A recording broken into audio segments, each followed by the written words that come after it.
Well, Josh, what? We're coming back from break, so Yeah. cut us some slack. Let's try it again. Well, Josh, welcome back from the break.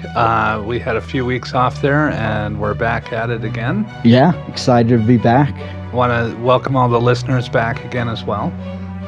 So before we went off the air, I guess you could call it on a podcast, we kind of broke down a few ideas of some upcoming episodes we were going to do, and one of them is the next episode we're going to talk about, which is statistics and how to figure out whether or not your statistics are misleading or not, and how to kind of parse data when you get it. So what do you think? Should we kick it off, Josh? Let's do it. I've been really excited to get into it for a while, so let's get started. Okay, I'm ready. You're listening to It Might Be Interesting with your hosts, Josh Levy And John Walsh. Now, there's an endless amount of information out there on any given topic. And sometimes you just need somebody who can extrapolate it in a way that might be interesting.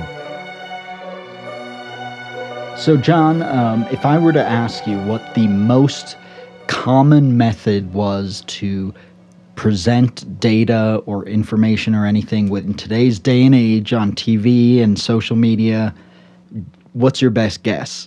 I see a lot of data broken down in both graphs and charts. Bingo, right there. So everyone's busy, everyone's only glancing at things for a moment, so this is used most predominantly, not necessarily in a bad thing. It is oftentimes a very good way to get accurate information across.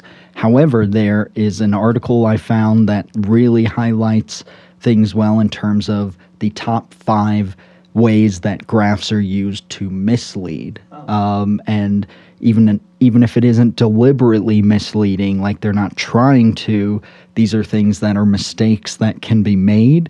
And that's kind of a theme I want to make sure that we, and a message I make sure that we send to listeners is, let's not assume in every case malevolence and deception Or bias. Like sometimes they are trying to present like good data, but they are doing it in a way that is misleading. So the 5 ways essentially are omitting a baseline, like a zero starting point. Okay. Manipulating the y-axis. Okay. Cherry picking the data itself. We hear that one a lot. Yep. Using the wrong graph entirely, which is something that actually is very important and very common, I think. And as well as going against conventions, like when graphs are used, since they've been used so many times, the type of graph, there are assumptions people make when they glance at it, due to conventions of how it's presented, and sometimes someone goes against these conventions and it will give someone the wrong impression. So if you want, we can dive into these. I thought it would be good to dive in a little more. Yeah, let's go one by one. Let's take a look here. Let me pause it and we'll come back to it. Sounds good. Okay, Josh, you had started by saying the first bullet point was omitting the baseline. I have to admit, I'm not entirely sure what that means. What does that mean? Yeah, so omitting the baseline means if you're representing like a percentage of people, so let's take an example of saying the percentage of millennials who vote versus baby boomers who vote. Okay. Let's pretend that's our example. Omitting the baseline means it doesn't start at 0%. The graph doesn't start at 0% and then go up to 100%, which would represent the full range. Sometimes this is done because oftentimes like 0% isn't a number of the group. So for instance, like millennials, 0% didn't vote. Like it wasn't like 0% voted. There was a percentage that voted, but that doesn't mean you shouldn't start at 0% on the graph, because if you look at, so if you imagine, let's say 65% of baby boomers voted and 55% of millennials, registered voters, voted. I know that's a little on the higher end, but let's just go with those numbers, 65 versus 55. if you had a chart where it started at 50% and only went up to 65%, in that case, the difference would look drastic at first glance. So even though it's only a 10-point difference. yeah, for in that case, if you had like 5% increments going up, so starting at 50, then the next one 55, 60, 65, or even 2.5, so 60 or 50, 52.5, 55, so on. The millennials only go up to like the second tick mark on the y-axis on the graph, but the baby boomers go all the way to the top because they're 65%. So their bar that represents theirs will look much taller than the millennial one, therefore making it seem like a larger portion of the baby boomers vote when the reality is only 10% difference. Is that right? Exactly. And so this is used, the reason this is misleading is it misrepresents both, of a sample group. So for instance, people might look at this and think immediately like, yeah, all the baby boomers vote. Not quite like, or they'll look at this and say, God, those millennials are so lazy, none of them vote. Look at that difference. Right. But in reality, like, should more people vote in general? Yes. But in reality, the difference isn't huge. So the next one is manipulating the y-axis.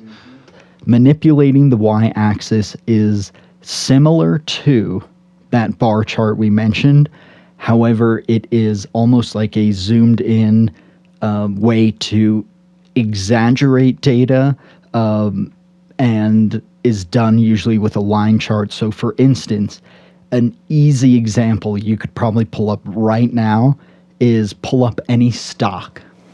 Right. And, you look at like Apple stock over the last week, it's fluctuated maybe a couple dollars. But since it shows like just the last week and it's zoomed in and the high is, $10 difference between the high and low, it looks like it is going wild. Yeah. But it isn't. It's like a $2 difference.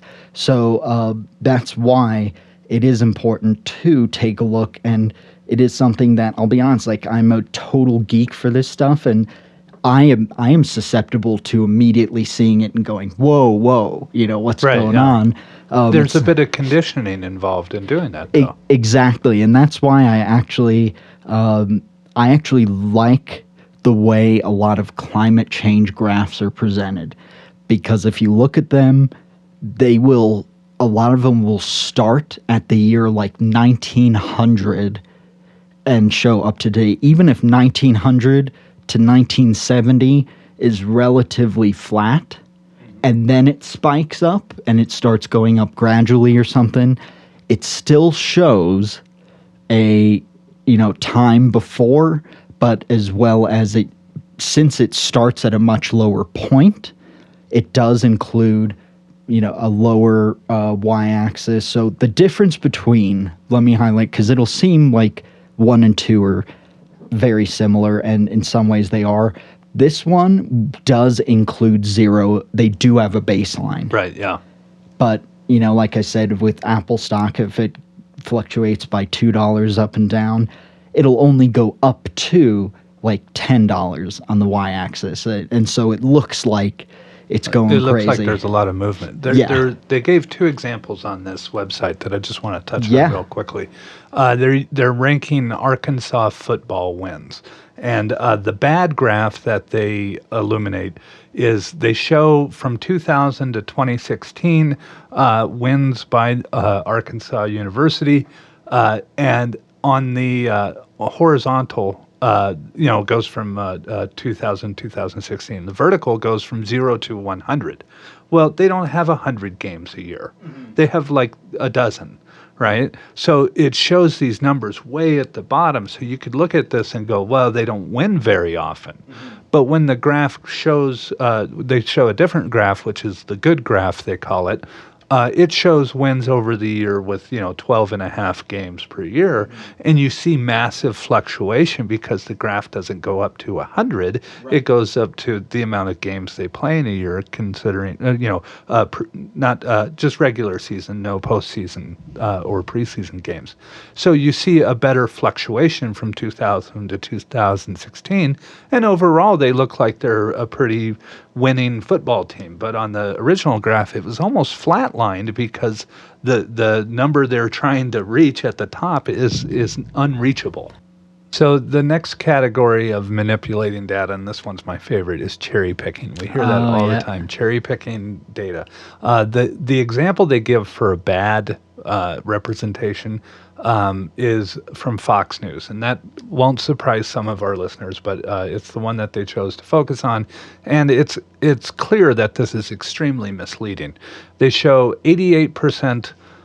They show a picture of Donald Trump, and next to it says 88% approve, 9% disapprove. And when you look at it in real small print, it says President Trump's job approval rating in very large letters, and then right below it in very small letters, it says among Republicans. Right. And then when you look at it even further, you would see his approval rating from like all sources, 29% strongly approve, and then 16% somewhat approve. So that puts him at what, like 45%, either somewhat or approve. Among among Republicans, 64% approval rating, whereas they're saying on this graph it's 88. Well, that's because they took the somewhat approve and they added it to the strongly approve and got 88%. The other thing that's misleading about this, and this article points it out, is the Republican Party is known to be shrinking. So if you say, well, President Trump had 78% approval rating in June of 2017, and that was from a larger sample size, and that's a combination of somewhat approve and strongly approve. And then the sample size shrinks in December of that same year, and now it's up to 81% strongly approve of it. It's only because the sample size is shrinking, not because he's gaining support. I think a lot of us have sat through like a PowerPoint presentation and you're looking at the information on there and you're thinking, well, why did they use a pie chart? Why didn't they use like a bar graph? So I was wondering, do you have like examples of where they should have used a different graph? What is the wrong graph? When is it being used incorrectly, and how important is it to use the right graph? Yeah, absolutely. So using the wrong graph, I'll give you an example. Let's say we broke down generations based on home ownership. Okay. So let's say the percentage of baby boomers who own homes, the percentage of Gen X who own homes, and percentage of millennials who own homes. And if this was broken down into a pie chart, it would say, let's say, for instance, 64% of baby boomers own a home, 50% of Gen X, and 38% of millennials own a home. I know those are not the actual numbers; those are kind of thrown out there, but you'd be over 100%. You would be over 100%, and also that a pie chart is representative of, it shows what portion of the whole. So for instance, let's a better example for if you still wanted to look at that data set, the best way, if you wanted to represent it in a pie chart, there are some times where you would want to. So you would take the total number of homes owned in America. So let's say 200 million people, let's say there are 150 million homes owned. 150 million Americans own a home. You would take that 150 million and you would say, what percentage of that 150 million homes owned are owned by baby boomers, not what percentage of baby boomers own a home. Oh, I see. Because, and here's why I know it can kind of get a little confusing, but it's possible that 90% of like baby boomers own a home, but that's only 65% of the total number of homes owned. Oh, okay. So, if you just say 65%, it might look like, whoa, 35% of baby boomers are like either living in apartments or, homeless on the street. That's not the case. And so you could say percentage of baby boomers who, if you had a pie chart that was the categories own their own home, rent an apartment, or live with a relative. Those would be on a graph. If it's comparing separate, segments, like comparing baby boomers to, millennials, that would be on a bar chart, really, because unless it was percentage of the total number of homes. So the last one you mentioned, number 5, was going against conventions. What exactly does that mean? All right, so let me give you an example. So let's say I showed you a chart, a chart of America, like all the states, and the state broken down by population density. And it was a scale of like colors, like very, very light green to very, very extremely dark green. What would you assume of a state that was dark green? It had the highest percentage of whatever you're looking at. Exactly. And so the same goes for like healthiest. If I said like anything where it was comparing states, saying healthiest or states with the worst pollution or worst traffic, you would assume the same, right? Yeah. Because that's the convention. No matter what data set you're using, that's the typical way it's presented. Oh, I see. So you're saying if they rank states by, let's say, pollution, and for whatever reason South Dakota is the darkest, whereas California is the lightest, that's going against convention because you're already pre-programmed to assume that the darkest is the most, the heaviest polluter. Exactly. So there are conventional norms, and it's not only misleading. The reason it is such a bad decision to do is because it's actually easier for people to spot this one and then be thrown off completely by the data and make zero assumption. Yeah, so let me give you an example on that. And actually, it's their example on this article you found. They show job losses by quarter. It's Fox News once again.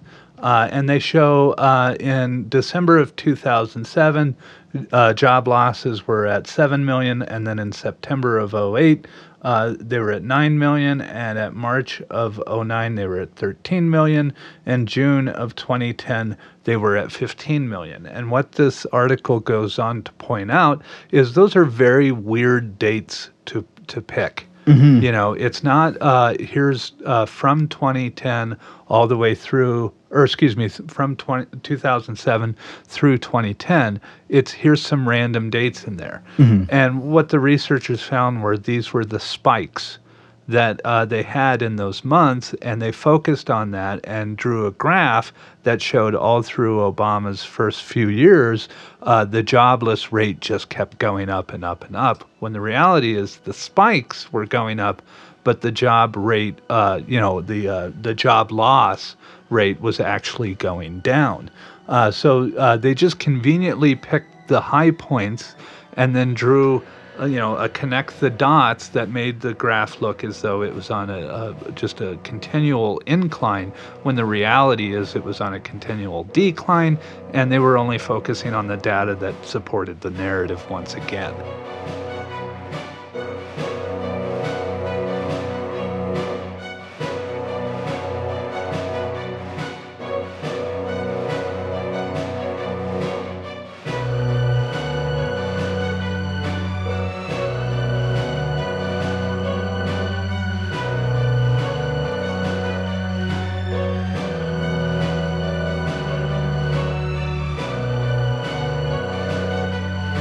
phrase that we saw come up from time to time was something called Simpson's paradox. I wonder if you could define what that is. Yeah, so what's really interesting is Simpson's paradox, where basically it's a phenomenon where in probability and statistics where a trend will appear on a chart and data, but that trend will actually disappear or sometimes reverse when that exact same set of data is changed or looked at in a different way. Gotcha. So you had shared this TED Talk type of thing with me. It's a YouTube video. The link will be in the references of the podcast. One of the things they point out is the Simpsons paradox, where they found that smokers in England were they lived longer than non-smokers, right? And you would hear that and go, well, how did they quantify that data? Well, once they looked into it, they found that the segment of non-smokers that they were looking at were older, they were elderly, whereas the smokers were younger generation. So yeah, more of them lived than non-smokers because they were dying out naturally, and they didn't quantify that data. So that is, once you start looking into it, that creates this paradox where, yeah, the data is the same and they didn't manipulate the numbers, but they left out a certain subsegment that illuminates the numbers a little better. Can you think of other examples? Yeah, so great example, one that's very commonly used economically, is the amount of savings by household, by working class or middle class. So we'll say savings by household over time, middle class American households since like 1950. If you look at it right now, like I technically am now in quote unquote middle class status, but I've only been middle class for about a year. Someone my parents' age has been in middle class for a lot longer, and therefore they have had a lot longer of an opportunity to, even if we put the same amount, $300 a month in savings, I've only done that for a year. They've done that for like 10. So of course they are going to, it's going to be skewed. But the reason that's important, someone might think like, oh, but it's still an average. Well, not really, because like there's a population difference between a baby boomer and millennials that's significant. So a much better representation would be like each year showing the amount of savings by people in their 30s in middle class. So that way, like, because someone, my parents, they've had longer to save. So they're an extreme there that would be not included, but I would be included in the 30s range. And that way it would be an accurate representation. Once I hit 40, I've had longer to save, so I would no longer fall into that. And if you looked at like people in their 30s and middle class, how much they have in savings each year, it has declined like overall, especially adjusted for inflation. So, but the problem is it has actually adjusted. It has gone down at a very different rate, actually a little steeper of a rate, which is alarming because of things like housing prices and loans and medical costs and things like that. So, and medical costs is another thing that can be misleading. The numbers aren't necessarily inaccurate, like the trend isn't inaccurate, it's going up, but also because we have an increasing number of baby boomers entering an age where they need more care and stuff. So when you have a large percentage of the population entering that, like, it will naturally increase. The problem is it's increasing at a rate much faster than it should. Right. So that's where, like, maybe it doesn't show, that doesn't exactly match Simpson's paradox because it isn't a reversal of the data, but it is highlighting how the moment you look at it differently, if you did middle class and then you only went to a certain area where it was younger people in general, it would show a very drastic picture than a place with, older people who are middle class. Interesting. So I guess, Josh, on a final note, what advice do you have to people that are looking at statistics? Yeah, I would say, the thing is, we know you got busy lives. It actually drives me nuts when people say, like, oh, you got to do the research into it, because you sometimes have to dive in real deep to get the truth, and not everybody's going to do that, which is understandable. So we're going to look at a few things that people can easily do, and the more you do it, the easier it is to do and notice, and just at least have a healthy awareness. Not to be a conspiracy theorist or anything, but just to be aware of the information you're given. So, for instance, like that poll you mentioned on Fox News that was on President Trump's approval rating, Right. There's nothing wrong with a poll that is directed towards Republican respondents. Just make sure like who responded. Is it a poll of how people feel about healthcare by baby boomers or by young people? Like, who responded? Where was it done? And even if they don't say, then you be a little more skeptical.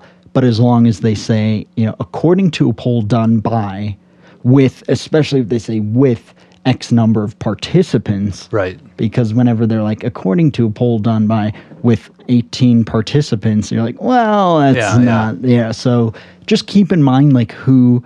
Sample size. Yeah. And mainly, like we mentioned earlier, how the sample size is representative of the population. Right, and I think the thing that I would suggest is figuring out who funded it. Mm-hmm. If there's a survey out there done by, the ABD Corporation on, drinking soda is not contributing to obesity or childhood obesity. Well, is that being funded by Coca-Cola? Mm-hmm. Is Coca-Cola presenting data in any way? It's a survey that clearly would negatively impact their sales and their business. So if they are in any way funding the research behind it, then that can bring in skepticism of bias and things like that. However, if the poll is being conducted by like ABC and Wall Street Journal together, I don't know if you've ever done a political poll, but the questions are not biased. Right. They're not, it's, do you approve of the president's decision to do X? Do you approve of House Bill such and such that is designed to do this? They're not super partisan questions. And then when you get to the end of it, all of the identification is self-identification. How do you identify? Caucasian male between this age group, with these particular ideologies or theologies.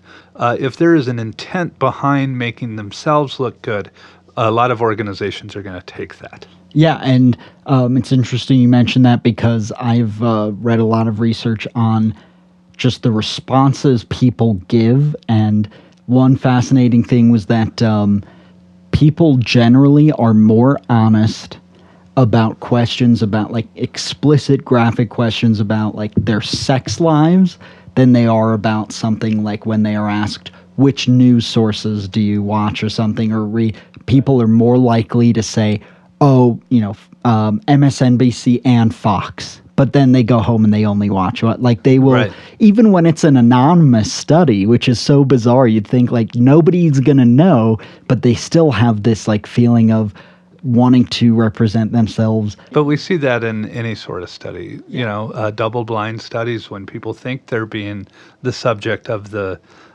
study, mm-hmm. they behave in a way to try to manipulate those results or make themselves look better. Yeah, if it's a look at how many people claim they will vote in a completely blind study, like, nobody else will know, nobody's going to shame you because nobody knows. Did you vote or do you plan on voting? Yes, I do. And then they don't.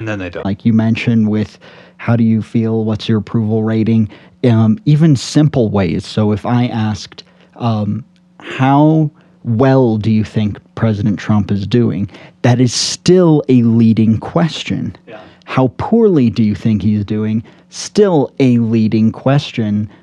Because if you said, well, not poorly, and then I said, well, yeah, you clearly approve. Right. Well, no, you might be like indifferent, so that's still, so when they show results, there was an example I'll give you quickly where it was said like 2/3 of Republican voters support universal health care.